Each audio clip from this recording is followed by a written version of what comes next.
Nangako kami na iaaling ang buhay para sa'yo. Na ipagtatanggol ka sa lahat ng mga kaaway, sa loob man o sa labas ng iyong teritoryo. Hindi na mabilang ang bala na naubos namin sa mga labanan. Hindi na mabilang ang mga buhay na nawala sa digmaan.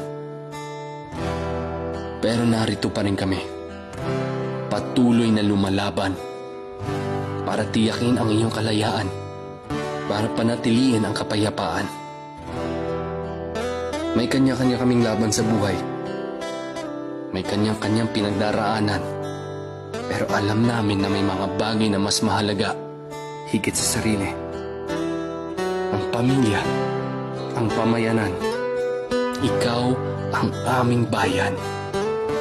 Mananatili kaming tapat hindi sa kung sino ang may hawak na kapangyarihan, kundi sa iyo at sa iyo lamang.